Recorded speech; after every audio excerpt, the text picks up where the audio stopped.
Bienvenue pour le débat de France 24 à Londres, capitale du Royaume-Uni, car vous le savez, nous sommes désormais 27 et les Britanniques ont quitté le navire de l'Union européenne à l'issue du référendum du 23 juin. Une surprise, un défi sans précédent pour ce club européen que personne n'avait songé jusqu'à présent à quitter, un traumatisme aussi probablement pour l'avenir. Que va-t-il se passer maintenant? Quel statut renégocier à l'issue de très longues négociations qu'on nous prédit? Quelles conséquences pour les Européens, pour les Britanniques?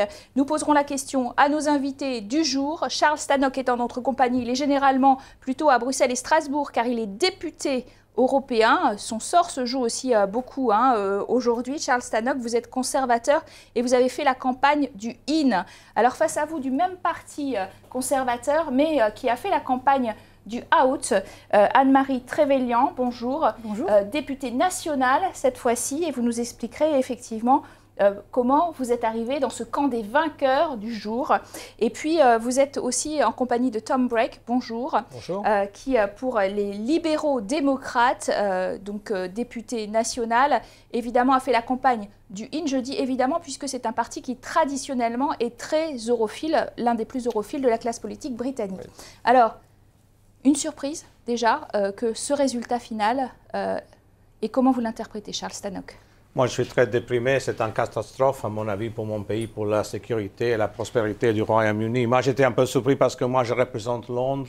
J'ai fait toute ma campagne ici, à Londres, à voter pour rester, avec 60% des votes. Alors, moi, je n'étais pas au courant de ce qui se passait d'ailleurs dans le reste du pays. Mais un peu surpris, un peu étonné et très triste pour le futur, pour mes enfants, pour le concept européen de quelque chose qui est positif comme modèle global. M. Poutine sera très heureux ce matin de voir que ça peut être le début du collapse total du projet européen. Alors, M. Poutine, on ne sait pas, mais vous, vous êtes déjà un peu plus heureuse puisque vous avez fait la campagne du Out, mais pour le même parti que M. Tannock. Oui, tout à fait. Moi, je suis députée dans le nord de l'Angleterre, pas à Londres, et le reste du pays a des vues vraiment différentes de Londres.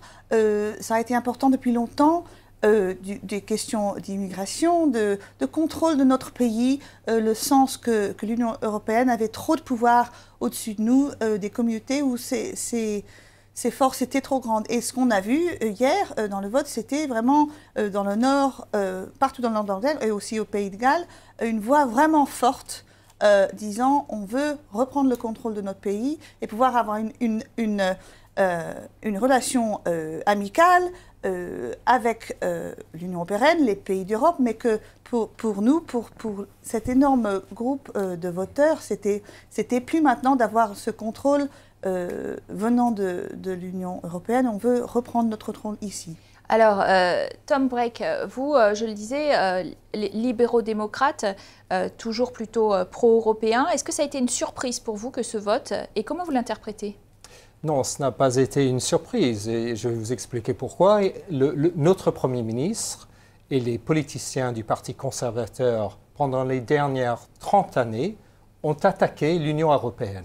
Ils n'ont jamais dit... Il y a des choses positives que l'Union européenne fait, mais les politiciens n'ont jamais voulu en parler.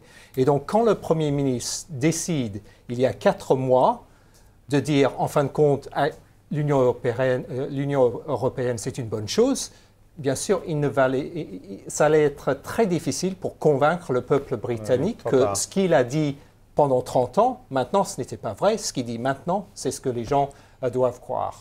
Alors, il y a beaucoup d'interrogations sur le jour d'après, les conséquences économiques. Hein, on a vu des marchés extrêmement fébriles, des études sérieuses du FMI, de l'OCDE, la banque même d'Angleterre. On parlait d'une possible chute du PIB, donc de la richesse du Royaume-Uni de 3 à 9%. Les électeurs ne l'ont pas cru ou n'ont pas voulu l'entendre? Écoutez, ils n'ont pas cru parce qu'ils ont dit que c'était une campagne de peur. À mon avis, c'est une campagne de mensonges. La campagne pour sortir a dit beaucoup de bêtises, de mensonges. Et comme ils ont dit tellement de fois, ils ont répété ça tellement de fois, beaucoup de monde a cru que c'était vraiment une question d'une conspiration de l'établissement contre la personne civile normale. Mais à mon avis, tout ce débat, surtout dans le Nord et au Pays de Galles, c'est une question de l'immigration. Et ce que M. Cameron et les autres n'ont pas compris, que pour beaucoup de monde, l'immigration, c'est un effet plus important que les questions économiques. Alors, j'ai parlé avec un chauffeur de taxi qui a dit qu'il a voté pour sortir, mais je lui ai dit, vous allez perdre des clients parce que ce sont les fonctionnaires du City qui utilisent le taxi. Ah, je m'en fiche parce que après 2-3 ans, ça va rétablir tout normalement. Mais maintenant, j'ai de nouveau le contrôle et je n'ai pas beaucoup d'étrangers. Je n'aime pas les étrangers qui sont ici dans des numéros très élevés dans mon pays. Alors, l'immigration, c'est à mon avis la question la plus importante pour laquelle le prix économique n'était pas suffisamment important. Pourtant, soyons honnêtes, ça ne va pas changer grand-chose du point de vue de l'immigration. Ça ne peut pas changer grand-chose. Le Royaume-Uni n'était pas dans Schengen. Donc, du point de vue migratoire, on sait que vous allez devoir renégocier un accès au marché unique. Et vous voudrez cet accès privilégié. Et cet accès privilégié, si on veut un statut comme la Norvège et la Suisse, il va aussi avec la libre circulation. Donc, je crois que ce qu'on va voir, et les négociations vont commencer cet été, je pense, et j'espère que, ayant vu la voix des Britanniques, qui est très claire, ce qu'on veut voir, c'est d'avoir un contrôle sur notre immigration. Alors, la moitié de notre immigration est non Union européenne, la moitié est d'Union européenne. Londres devient Paris à côté de la Tamise en ce moment. On n'a pas de contrôle pour ceux qui viennent. Alors, si on a besoin de médecins, ceux qui viennent de l'Union européenne peuvent venir et nous sommes bien contents qu'ils viennent apporter leur don. Mais si on voulait prendre ceux qui viennent d'autres pays non européens, c'est beaucoup plus difficile parce que les numéros sont tellement grands.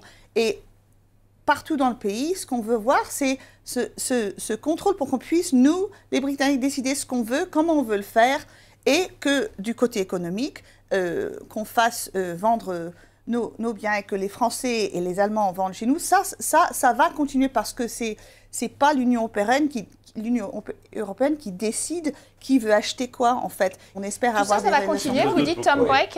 Est-ce que c'est vrai que vous pensez que l'Union européenne ne sera pas un tout petit peu vexée d'avoir perdu un de ses membres et va appliquer quand même un régime très difficile dans les accords commerciaux à nouer maintenant, puisqu'il y a 2 ans de divorce à négocier déjà, et puis au-delà encore des négociations très longues. Oui, au sein de l'Europe, il va y avoir des gens qui veulent nous punir, sans doute, mais il y a aussi des gens, aujourd'hui j'ai rencontré des politiciens d'Autriche. L'Autriche, il y a beaucoup de touristes anglais qui vont en Autriche, il y a beaucoup d'import-export entre les deux pays, donc ils veulent une relation qui est positive. Mais sur la question d'immigration, je pense qu'il ne va pas y avoir beaucoup de choses qui vont changer. Parce que la moitié de l'immigration qui vient en Angleterre, elle est dehors de l'Union européenne. 70% dans les 15 ans. Les immigrants qui viennent de l'Union européenne, par exemple les infirmières qui travaillent dans mon hôpital, qui viennent de l'Espagne, de l'Italie, du Portugal, elles vont pouvoir venir, ainsi que les gens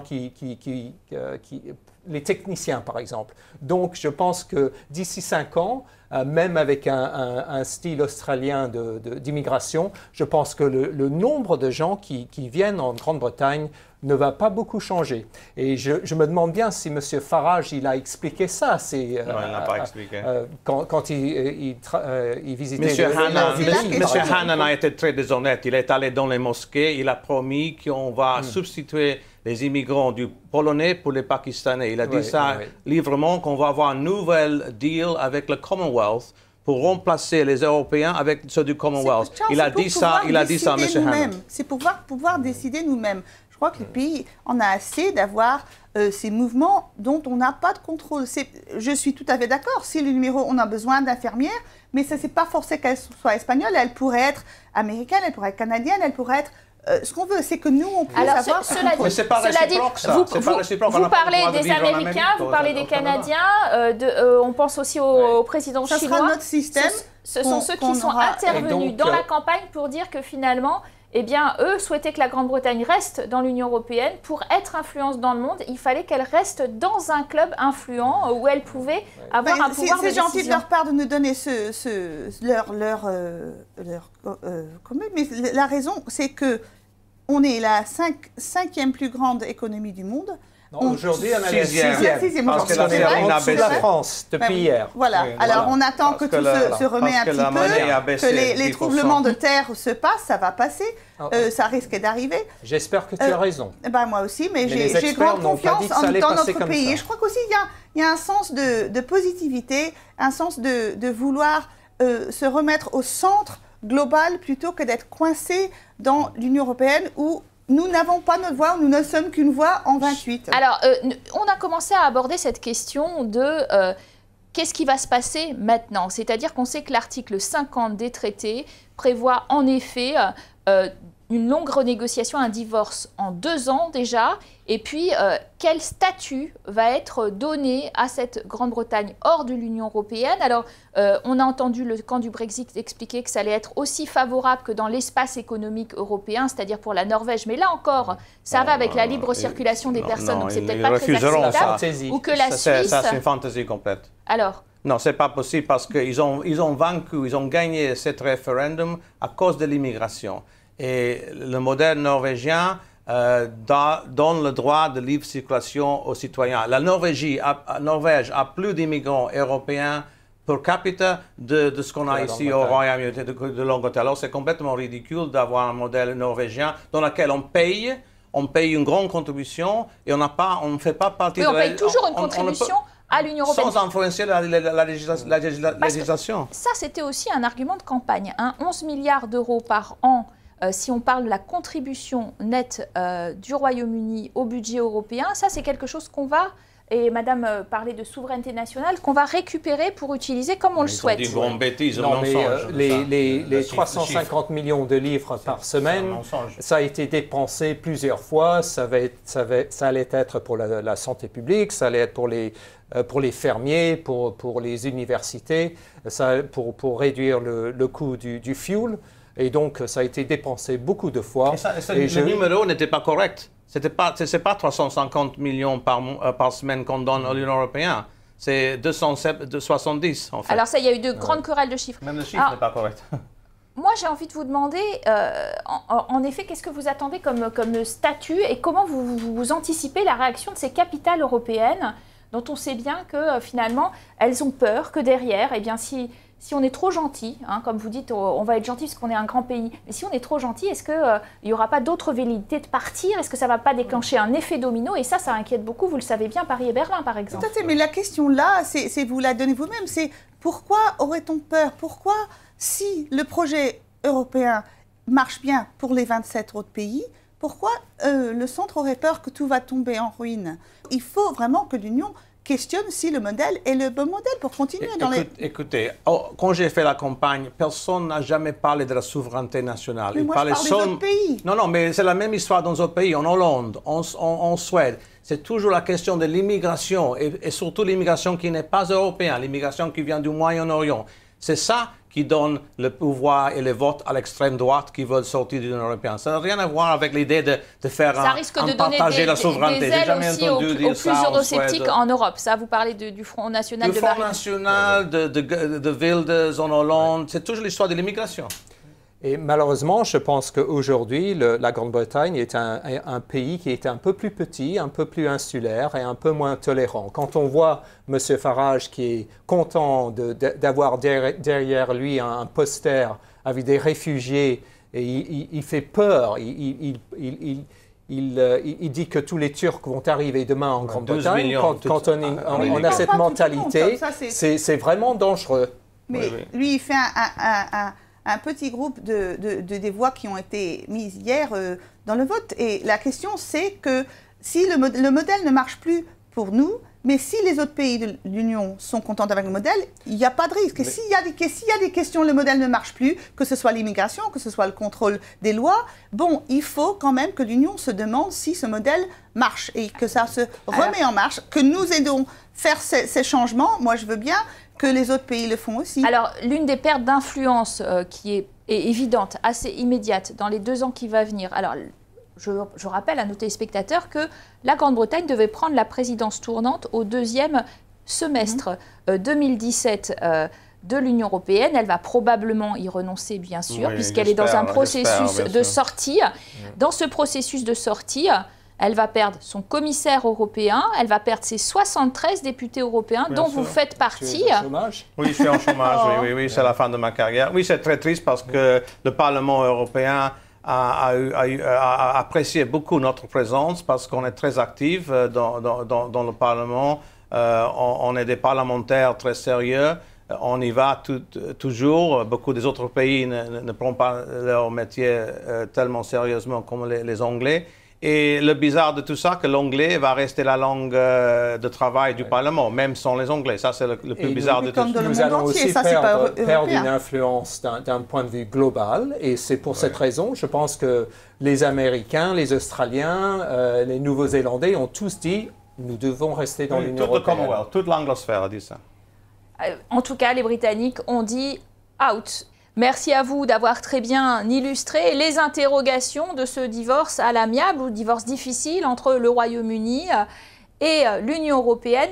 Vous restez en notre compagnie. Je vous donne rendez-vous dans la seconde partie en compagnie de 2 grands invités du jour. L'un est philosophe, sociologue. Il s'agit de Théodore Zeldin. L'autre est le papa de 2 rejetons qui ont fait des choix très différenciés. Il s'agit de Stanley Johnson, dont le fils Boris Johnson a fait une vibrante campagne pour le out, et l'autre fils, Joe Johnson, lui est ministre de David Cameron pour le In.